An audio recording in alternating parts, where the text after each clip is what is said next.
যে কোটা বিলুপ্তির জন্য এত কিছু, সেই ছাত্রদের করা সরকারের উপদেষ্টা এখন কোটা চাচ্ছেন সমকামীদের জন্য। যেই বৈষম্য দূর করবার জন্য মানুষ রক্ত দিয়েছে, এখানে মাঝখান থেকে আমরা দেখতে পাচ্ছি যে শয়তানের চক্ররা বৈষম্য দূর করবার নাম দিয়ে তারা সমকামিতা এখানে প্রতিষ্ঠা করবার চেষ্টায় লিপ্ত। আপনারা গতকালকের একটা নিউজ হয়তো অনেকে দেখেছেন যে কলকাতার আরজি কর হসপিটালের একজন ডাক্তার, একজন নারীর চিকিৎসক, তার প্রতি পাশবিক নির্যাতন করা হয়েছে এবং তাকে হত্যা করা হয়েছে ভারতে।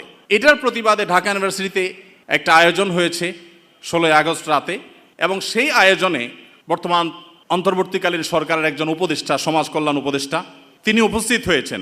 এস মুর্শিদ ওনার নাম। তিনি সেখানে উপস্থিত হয়ে তাদেরকে বলেছেন যে তোমরা কিছু দাবি দাওয়া পেশ করো, কিছু দাবি দাওয়া দাও তোমরা, যে দাবি দাওয়াগুলো বাস্তবায়নের জন্য আমরা ঝাঁপায়ে পড়ব। তিনি প্রকাশ করছেন যে আমরা ঝাঁপায়ে পড়বো তোমাদের সেই দাবি দাওয়া বাস্তবায়ন, তোমরা সেগুলো দাও। দাবি দাওয়া তো রেডি ততক্ষণে, তিনি দিতে বলছেন এবং বলছেন যে ঝাঁপায়ে পড়বো আমরা। এবং তিনি আরও কিছু কথা সেখানে বলেছেন, আমি সেগুলোতে আর যাচ্ছি না। তার পুরো কথার খোলাসা হলো যে পুরা তার কাছে যে সরকারি শক্তি আছে, তার পুরো ডিপার্টমেন্ট ঝাঁপায়ে পড়বে সেগুলো বাস্তবায়ন করবার জন্য। শুধু তাদেরকে উৎসাহ দিচ্ছেন, তিনি অনুপ্রাণিত করছেন যে তোমরা সেগুলো দাও। তারা দিয়েছে। তারা কি দিয়েছে? 13টা দফা বা দাবি দিয়েছে। এই 13টা দফা দাবির ভিতরে আমি যদি একটু পড়ে শোনাবার চেষ্টা করি, এর ভিতরে একটা দাবি ছিল 3 নম্বরের, সেটা হলো ধর্ম, গোত্র এবং বর্ণের ঊর্ধ্বে গিয়ে প্রতিটি লিঙ্গের মানুষের সম্পত্তিতে সমান অধিকার দিতে হবে। এটা আমাদের প্রচলিত আইন বিরুদ্ধ যেমন, তেমনি এদেশের সংখ্যাগরিষ্ঠ মানুষ মুসলমানদের কোরআনে কারিমের সুস্পষ্ট বিধানের হুবহু বিপরীত। এর আগে বিভিন্ন সরকার যেটা চেষ্টা করেছে, করতে পারে নাই। এখন বৈষম্য দূর করবার নাম দিয়ে কলকাতায় হয়েছে কি, আর তারা দাবি করছে কি? কলকাতায় হয়েছে একজন নারী চিকিৎসক পাশবিক নির্যাতনের শিকার হয়েছেন, তাকে খুন করা হয়েছে। পৃথিবীতে মুসলমানরা নারীদের অধিকার নিয়ে যখন কথা বলেছে, তখন আজকালকার নারীবাদীদের জন্ম হয় নাই। মুহাম্মদ সাল্লাল্লাহু আলাইহি সাল্লাম যখন নারী অধিকার নিয়ে কথা বলেছেন, তখন এই নারীবাদীদের 14 গোষ্ঠীর কারোর জন্ম হয় নাই। যেখানে মেয়ে হিসেবে জন্মগ্রহণ করলে জীবন্ত পুঁতে ফেলা হতো, যেখানে মেয়ে হিসেবে জন্মগ্রহণ করা অপরাধ ছিল, সেই সমাজে নারীকে শুধুমাত্র মুক্তই করেননি নবী সাল্লাল্লাহু আলাইহি সাল্লাম, শুধুমাত্র মৃত্যুর হাত থেকে রক্ষাই করেননি, নারীকে আকাশের উচ্চতায় তুলে দিয়ে গেছেন। কোনো বাবা মা যদি 2টি কন্যা সন্তানকে সঠিকভাবে যথাযথভাবে লালন পালন করে, তার জন্য জান্নাতের গ্যারান্টি দিয়েছেন। তার বিপরীতে 1 ডজন ছেলে সন্তান পালন করলেও এই সুসংবাদের কথা নবী সাল্লাল্লাহু আলাইহি সাল্লাম বলেন নাই। তো সেই মুসলমানদেরকে যদি নারীদের অধিকারের সবক শুনাতে আসা হয়, তো সেটা দুর্ভাগ্যজনক বিষয় ছাড়া আর কিছুই না। ভাইরা আমার, এখানে আপনারা দেখতে পাচ্ছেন হয়েছে একজন নারী চিকিৎসকের প্রতি জুলুম নির্যাতন, সেটার প্রতিবাদ হবে, কিভাবে তার জুলুম থেকে রক্ষা করা যায় সেটা বলা হবে। দাবি হচ্ছে কি দেখেন, প্রায় সবগুলো দাবি সম্পূর্ণ অপ্রাসঙ্গিক। তার মানে একটা সুনির্দিষ্ট এজেন্ডা বাস্তবায়ন করবার জন্য ইচ্ছাকৃতভাবে অপ্রাসঙ্গিকভাবে এই সমস্ত দাবিগুলো তারা তুলে আনছে। এর ভিতরে একটা হলো দেখেন, যেটা বললাম, ধর্ম, গোত্র, বর্ণের ঊর্ধ্বে উঠে, মানে কোরআনের বিধানকে সাইডে রেখে বাদ দিয়ে সকল লিঙ্গের মানুষের সম অধিকার। এখানে একটা জিনিস দেখেন, সকল লিঙ্গের মিনিংটা কি? সকল লিঙ্গ মানে কি? নারী পুরুষ? জি না, মূলত সমকামিতার কথা সরাসরি না বলে এই যে সকল লিঙ্গ, তারপরে যে আপনার জেন্ডার ডাইভার্সিটি, জেন্ডার বৈচিত্র্য, লিঙ্গ বৈচিত্র্য, এগুলো সবগুলোর মিনিং হলো যে এখানে তারা সমকামিতাকেও একটা লিঙ্গ হিসাবে, সমকামীদেরকে একটা লিঙ্গ হিসাবে, ট্রান্সজেন্ডারদেরকে একটা লিঙ্গ হিসাবে এখানে প্রবেশ করাচ্ছে, সরাসরি বলছে না। তো যাই হোক, এখানে কোরআন কারীমের আয়াতের বিধান থেকে আমাদেরকে, সারা দেশের মানুষকে সরে আসার জন্য আহ্বান করছেন। এই দেশে ছাত্ররা বৈষম্য বিরোধী, কোটা বিরোধী আন্দোলন করেছে কি কোরআন কারীমকে পরিবর্তন করবার জন্য? কোরআনের বিধানকে উল্টাবার জন্য মুসলমানরা রক্ত দিয়েছে? কিন্তু তারা তো সে দাবি করছে। আমাদের ছাত্রদের, আমাদের মুসলমানদের রক্তকে তারা কিসের বিনিময়ে বিক্রি করছে দেখেন। দ্বিতীয় দাবি দেখেন, ইউনিফর্ম ফ্যামিলি কোড চালু এবং তার বাস্তবায়ন করতে হবে। এটার সহজ কথা হলো যে মুসলিম পারিবারিক আইন যেটা আছে এটা তুলে দিতে হবে, এবং তারা যে সমাজ চায় সেই সমাজ সোজা কথা বাস্তবায়ন করতে হবে, যেটা এদেশের সংখ্যাগরিষ্ঠ মানুষের চিন্তা, দর্শন, মূল্যবোধের পরিপন্থী। 4 নম্বর, এটা 5 নম্বর দফা হলো এখানে সন্তানের অভিভাবকত্বের আইন পরিবর্তন করতে হবে। নারীকে সন্তানের অভিভাবকত্ব দিতে হবে। কোরআন পুরুষকে, বাবাকে অভিভাবকত্বের দায়িত্ব দিয়েছে, এবং সেটা আমাদের সমাজে প্রতিষ্ঠিত, এটা আমাদের সমাজের সংস্কৃতি, এটা এদেশের মানুষের আবহমান কাল থেকে আসা সংস্কৃতি, এটাকে পরিবর্তন করে ফেলতে হবে। দেখুন, এগুলো এতটা অপ্রাসঙ্গিক এই সমাজে যে এগুলো নিয়ে এদেশের মানুষের কোনো কনসার্ন নাই, কিন্তু তাদের কনসার্ন আছে।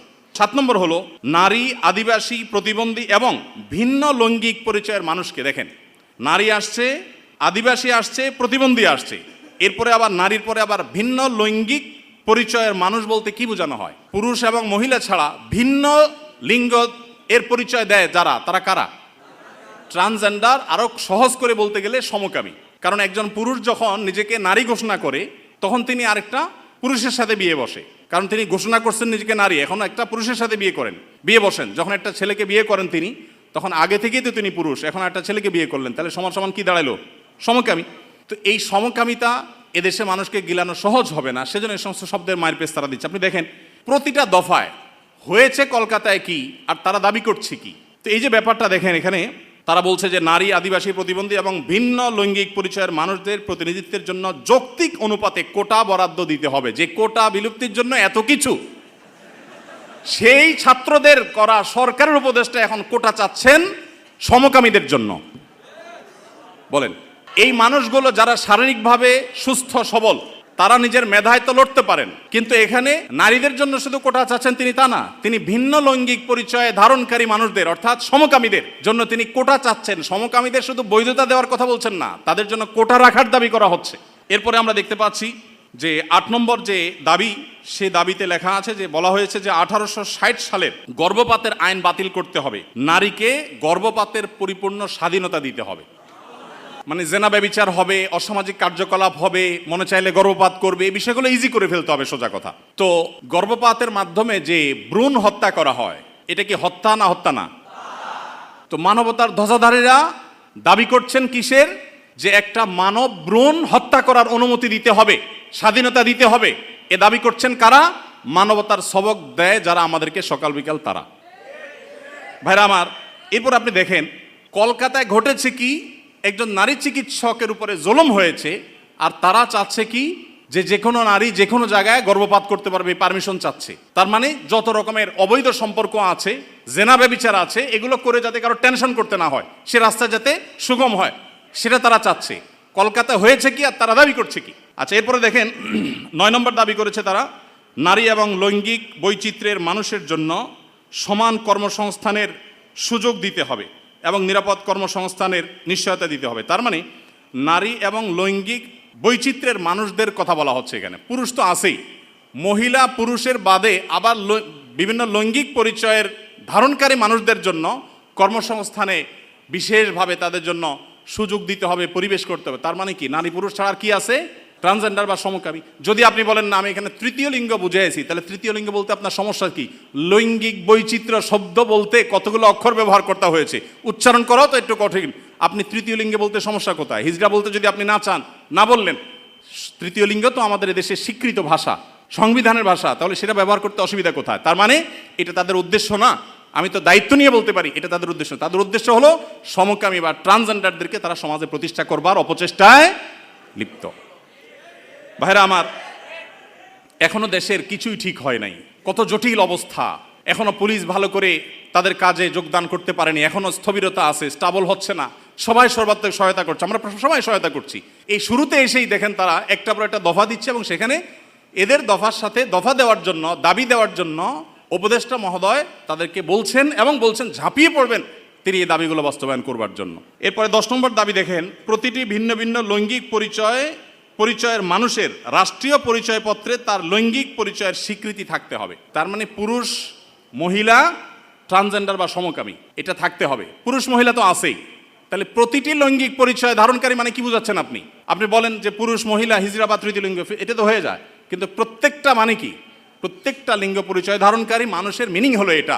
বিগত আমলে আমাদের স্কুলে, এমনকি আলিয়া মাদ্রাসার পাঠ্যপুস্তকে যে পাতায় পাতায়, লাইনে লাইনে, পৃষ্ঠায় পৃষ্ঠায় যে সমকামিতার কুশিক্ষা, এই অপসংস্কৃতি এবং বস্তা পচা সস্তা এই চিন্তাধারা এবং বিকৃত ব্যবস্থাপনাকে যারা এই সমাজে পুশ করার চেষ্টা করছে, আমাদের সমাজে এর বাইরে হাজারটা বিষয় আছে, সেগুলো নিয়ে তাদের কোনো মাথা ব্যথা নেই। আবার সেই একই জিনিসের পদধ্বনি আমরা এখনই শুনতে পাচ্ছি।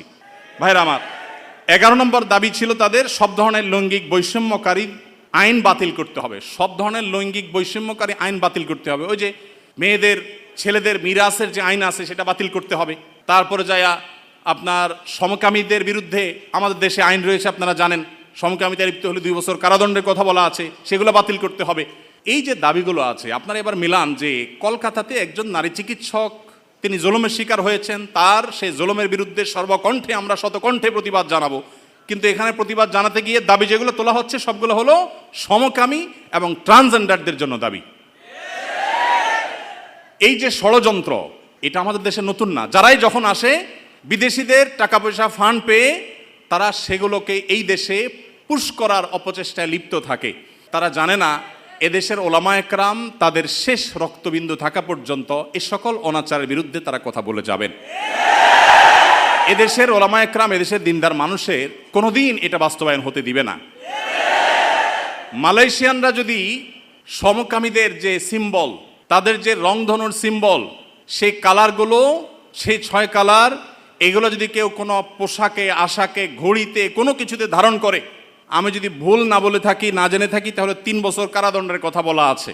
তো মালয়েশিয়ান গভর্নমেন্ট যদি এটার বিরুদ্ধে এত শক্ত অবস্থানে থাকার পরেও তারা উন্নতির চরম শিখরে পৌঁছে যায়, আমরা তাদের কাছে চাকর হওয়ার জন্য লালায়িত থাকি, তাহলে এরা আমাদেরকে কোথায় নিয়ে যেতে চায়?